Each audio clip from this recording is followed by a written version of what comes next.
आज की वीडियो में हम भगवान श्री राम की 5 क्वालिटीज, हालांकि उनमें तो हजारों गुना गुण और क्वालिटी हैं, हर व्यक्ति उनसे बहुत कुछ सीख सकता है।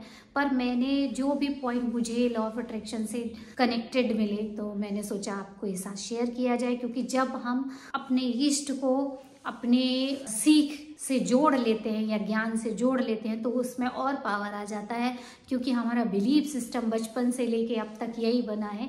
कभी भी हमें कोई दुख तकलीफ होती है तो हम उनको ही याद करते हैं, मतलब हमारा इतना भरोसा रहता है उनमें कि जिसका कोई हिसाब नहीं। और जब हम जो कुछ कर रहे होते हैं अगर वो उनसे जुड़ा हुआ हो या हमें ये विश्वास हो जाए कि उन्होंने भी यही किया है तो वो विश्वास कई गुना बढ़ जाता है। जीवन में सकारात्मक ऊर्जा आती है, जिसकी वजह से हम अपने सारे उद्देश्य को पूरा करने के लिए एकदम पक्के हो जाते हैं कि नहीं, ये करना ही है और ये मिलेगा ही, क्योंकि इसके साथ ईश्वर आपके, इन सब चीजों के साथ ईश्वर भी आपके साथ जुड़ जाता है। जो सबसे पहली क्वालिटी भगवान श्री राम में थी वो थी पॉजिटिव माइंडसेट। जब वो पैदा हुए, बचपन से लेके और आगे तक की जितनी भी उनकी स्टोरी शेयर की गई है उसमें हर जगह उनका जो माइंडसेट था वो पॉजिटिव था और वो पूरे टाइम मेंटेन रहा उनकी पूरी जर्नी में। इतने उतार चढ़ाव आए, कई बार वो राक्षसों को भी माफ कर देते थे, उनके अंदर कितनी करुणा थी, सबरी के भी उन्होंने जूठे बेर खाए।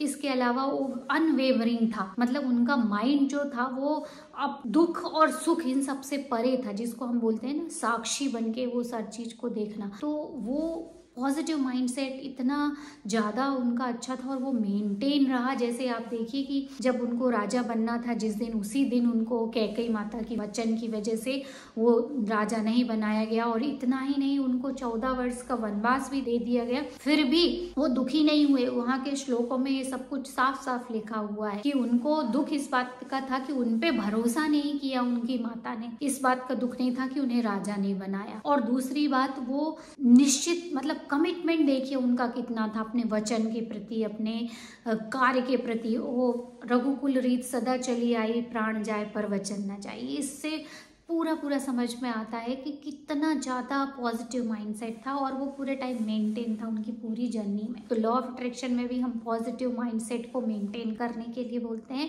कि अगर कुछ गलत भी हो जाए आपसे ना, तो भी आप उसको पॉजिटिव लो, खुश रहो, ये सोचो कि चलो आज गलत हुआ, कम से कम मुझे मेरी गलती तो पता चली, अब अगली बार मैं और आगे बढ़ूंगा। मतलब अपने कंफर्ट जोन से तो आप बाहर निकले, गलती तो की, गलती भी ना सफलता की पहली सीढ़ी होती। जब तक आप गलती नहीं करोगे तब तक आगे भी नहीं बढ़ोगे। तो ये सकारात्मक आपका पॉजिटिव माइंडसेट मेंटेन होना चाहिए। दूसरा था फोकस एंड डिटर्मिनेशन। उनका पूरी यात्रा में अगर आप देखो, उनके जीवन की यात्रा में पूरे टाइम उनका जो फोकस रहा अपने धर्म को निभाने के लिए, अपने कर्तव्यों को निभाने के लिए, राइटियसनेस मतलब सभी अच्छे कार्य को करने के लिए उनका ध्यान पूरा फोकस मतलब केंद्रित था, और वो कभी भी डगमगाए नहीं अपने कर्तव्यों का पालन करने में, अपनी रिस्पॉन्सिबिलिटीज को निभाने में। तो पॉजिटिव माइंडसेट के अलावा ये भी एक बहुत बड़ा गुण है, आपका फोकस और डिटर्मिनेशन दोनों ही होने चाहिए। लॉ ऑफ अट्रैक्शन में ये भी बताते हैं कि जहाँ आपका फोकस जाता है और डिटर्मिनेशन भी होना चाहिए, वहीं एनर्जी जाती है और वही चीज आपके जीवन में आती है। तो फोकस भी होना बहुत जरूरी है। तीसरा जो था वो इंटीग्रिटी एंड राइटियसनेस मीन्स उनके अंदर वो इंटीग्रिटी थी कि उन्होंने जो भी कार्य किया उसके पीछे एक अडिग विश्वास के साथ एक उत्तम इरादा, और उनके सारे कार्य प्रकृति के नियम के अनुकूल थे और एक समाज की भलाई के उद्देश्य से रहे। तो जब कभी भी जो लॉ ऑफ अट्रैक्शन है वो भी यही बोलता है कि आपके जितने कर्म हैं वो अलाइनमेंट में होने चाहिए। आपकी जो सोच है, आप जो महसूस करते हो और जो कर्म करते हो, इन सब की एनर्जी या ऊर्जा जो है अलाइनमेंट में रहना चाहिए। किस चीज के? यूनिवर्स की एनर्जी के, प्रकृति के अनुकूल ये सारी चीजें होनी चाहिए। और जब ये किसी एक अच्छे इरादे को लेके जब हम कोई कार्य करते हैं तो वो 100% सकारात्मक उसका आउटकम मिलता है।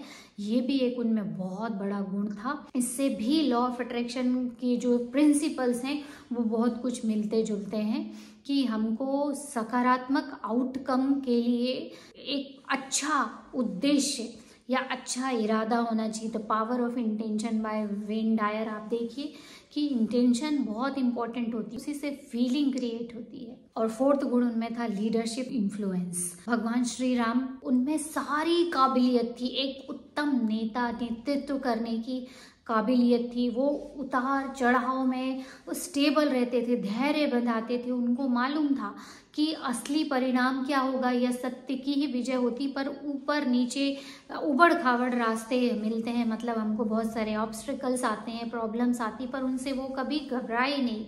ये भी लॉ ऑफ अट्रैक्शन में बोलते हैं कि आप जो चाहते हो कई बार उसका उल्टा भी मैनिफेस्ट होता है, या कई बार अपोजिट चीजें भी होती हैं, कई बार बहुत बड़े बड़े लॉस भी होते हैं, पर उस समय भी आपको ट्रस्ट रखना है, ईश्वर पे ट्रस्ट रखना है, खुद पे ट्रस्ट रखना है, अपनी सोल इन्फिनिट अबंडेंस पे कि हाँ हम अबंडेंस हैं, इन्फिनिट अबंडेंस इंटेलिजेंस है।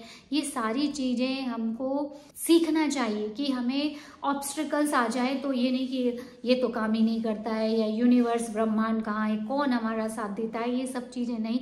आपको ट्रस्ट होना चाहिए, विश्वास होना चाहिए, तभी एक सकारात्मक आउटकम आपको मिलता है। तो भगवान श्री राम में एक बहुत बड़ा गुण था, और इन्फ्लुएंस मतलब वो जो भी कार्य करते थे उससे सभी लोग प्रभावित होते थे।